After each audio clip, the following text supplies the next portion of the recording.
You've probably heard the phrase, "Don't let anyone tell you what you can't do." But what happens when that someone is an HOA Karen with a clipboard and a list of rules?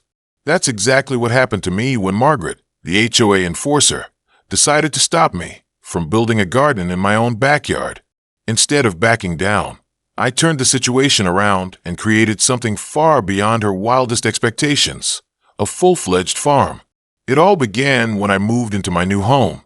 I had always dreamed of having my own garden, and this was the perfect place to make that dream come true.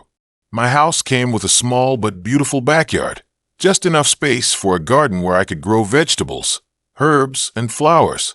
After weeks of research and planning, I was ready to break ground and transform the yard into a thriving, self-sustaining space. The garden was my chance to be self-sufficient, to step away from the hustle of daily life, and spend some quality time in nature. I designed raised beds for vegetables, planned space for a few fruit trees, and even designed a small herb garden. I couldn't wait to see the transformation, and I spent hours planning every detail. But then came Margaret. She knocked on my door one morning with her clipboard in hand, as if she was some kind of official inspector. At first, I thought she was just being friendly, asking how I was settling in, but that wasn't the case. She didn't waste any time before getting to the point. "I need to talk to you about your garden," she said, her tone businesslike and stern. "Sure, what about it?" I asked, genuinely curious. She didn't waste any time explaining. "It's a violation of HOA rules. Gardens like that are not allowed in this neighborhood. You need to remove it immediately." I was stunned. A violation? My backyard garden, a simple, organic space, was somehow a problem?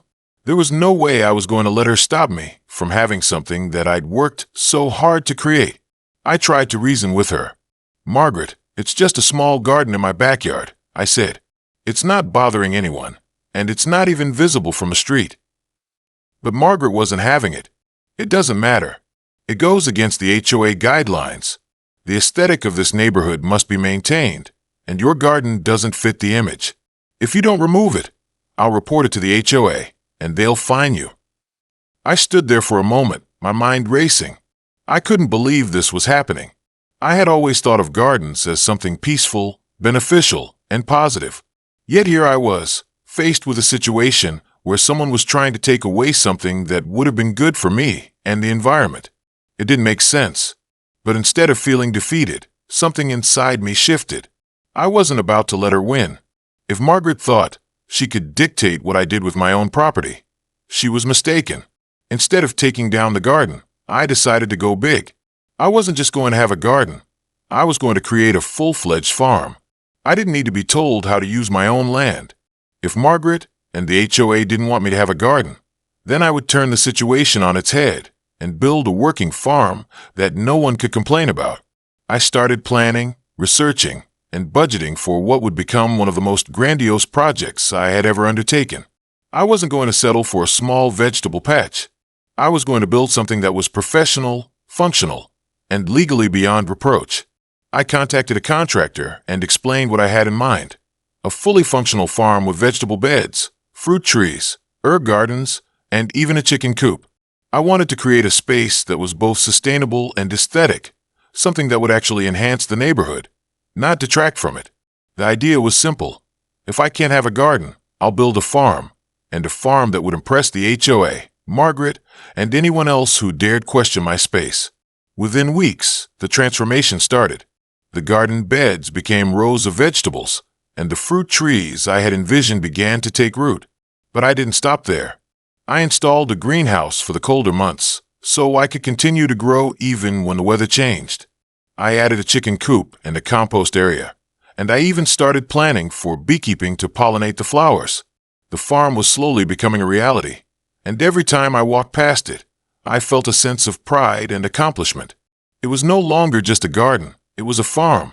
One of the best parts about the farm was that it was incredibly low maintenance. Everything was organized, and the space was optimized for maximum production without being too overwhelming. The chickens were well taken care of, and I quickly learned how to manage everything on my own. I harvested fresh vegetables, fruit, and herbs from my farm, and I couldn't have been more satisfied with the results. It wasn't just a project, It was a way of life. But I wasn't just building the farm for myself. I was building it for my community as well. I started offering some of the produce to my neighbors, who were more than happy to buy fresh, locally grown food. It was clear that people in the neighborhood were beginning to appreciate the farm, and some even came over to take a look. Everyone seemed to admire what I was doing, and I could tell the neighbors were starting to see my farm in a positive light. Of course, Margaret wasn't happy when she saw what I had done. She came over one afternoon, clipboard in hand, ready to make her next complaint. When she saw the farm, she stood there, frozen for a moment. Her eyes scanned the space, taking in the rows of vegetables, the chickens pecking around, and the neatly organized greenhouse. She had no words. "Margaret, what do you think?" I asked, keeping my tone friendly, but with a clear hint of pride. She struggled to form a response. I don't know what to say," she muttered, looking at the farm in disbelief. "You don't have to say anything," I said with a grin. "I've followed all the rules, and this farm is now a part of my property. And I have to say, it looks pretty amazing, doesn't it?" She didn't reply. She just turned and walked off, clipboard still in hand, but I could tell that she had no idea how to handle the situation. I had taken her complaint and turned it into something bigger, something that couldn't be ignored. The best part? The HOA had no grounds to stop me. I had created something that was legal, functional, and beneficial to the community. And now, instead of having a small garden, I had a full farm, something I could be proud of. Margaret tried to keep her cool, but I could see she was rattled. There was nothing she could say now. My farm wasn't just a garden. It was a thriving, self-sustaining operation. She probably thought I was going to tear it down, but instead, I'd gone above and beyond her expectations, creating a space that was not only legal, but an asset to the neighborhood. In the weeks that followed, I noticed something remarkable.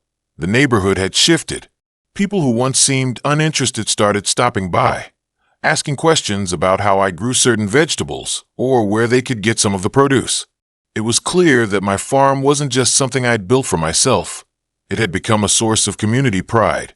The once empty backyard was now a hub of activity, and I was becoming known as someone who could turn a small idea into something truly meaningful. One afternoon, while I was working in the garden, my neighbor, Steve, walked over. Steve had always been friendly, but now he seemed genuinely interested. "Hey, I've been seeing what you're doing over here," he said. "This place looks amazing. I've always wanted to grow my own stuff, but I'm not sure where to start. Do you have any tips?" I smiled, feeling a sense of pride. "Absolutely, I'd love to help. Growing your own food is incredibly rewarding, and it doesn't take much to get started. If you want, I can give you some seeds for tomatoes or cucumbers. They're great for beginners." Steve's face lit up. "That would be awesome. Maybe I'll give it a shot." As the weeks passed, Steve wasn't the only one reaching out. More neighbors began asking about my farm, and it became clear that people were starting to embrace the idea of growing their own food. Some people even started their own gardens, inspired by what I had done. It felt like a small revolution had begun right in our little neighborhood, a movement towards self-sufficiency and sustainability. But not everyone was on board with the farm's success. While Margaret had no choice but to swallow her pride, there were still some who weren't as impressed. One evening, as I was tending to the vegetables, a letter arrived in my mailbox from the HOA. I had a feeling I knew what it was about. I opened the letter and read it carefully. The HOA was officially acknowledging my farm as a violation of the original guidelines. They noted that while my farm was thriving, they still had concerns about the aesthetic impact on the neighborhood. The letter mentioned a fine, as well as a request for a formal meeting to discuss the issue further. I wasn't surprised. After all, the HOA was never going to be thrilled with what I had done, but I wasn't about to let their complaints stop me. This was my property, and I had followed the rules. The garden, now a full-fledged farm, wasn't just a personal success. It had become a community asset. I knew I couldn't let a few bureaucrats take that away from me. I decided to attend the HOA meeting, fully prepared to stand my ground. I knew I had done nothing wrong. I had worked within the rules, created something beautiful, and brought the neighborhood closer together. This wasn't just about plants and vegetables. It was about community, creativity, and self-sufficiency. I wasn't going to let anyone tell me I couldn't have that. The day of the meeting arrived, and I walked into the HOA office with my head held high. The room was full of people who had been part of the neighborhood for years, including a few board members who I knew weren't exactly fond of me. Margaret was there, too, standing in the back, her arms folded across her chest. The meeting began, and I was given a chance to speak. I took a deep breath and stood up, knowing this moment was more than just about a fine. It was about showing everyone what I had created and why it mattered. I told the board that I had built something that had improved the neighborhood. I talked about how my farm had brought people together, inspired others to start growing their own food, and even boosted local sustainability. As I spoke, I could see the members' expressions shift from skepticism to interest. They were listening. The chairperson, an older man named Tom, spoke up after I finished. "I'll admit, I didn't expect this to be as successful as it is. We've seen a lot of gardens and small projects, but this is different. Your farm has benefited the neighborhood, and I think that counts for something." Margaret, however, wasn't ready to back down. "It's still a violation," she said, her voice sharp. "It goes against the original guidelines. It's too much for a residential area." Tom looked at her and then back at me. "I think we can work with him. The rules were made when the neighborhood was different. It's time to rethink what's allowed. We'll revisit the guidelines, but for now, we're willing to waive the fine and allow the farm to stay." I couldn't believe it. The board had officially approved the farm, and Margaret was forced to accept it. Not only was I able to keep my farm, but I had also proven that a little creativity and determination could reshape the rules in your favor. If you enjoyed this story and want to see more creative ways to take control of your own space, be sure to hit that like button and subscribe to the channel.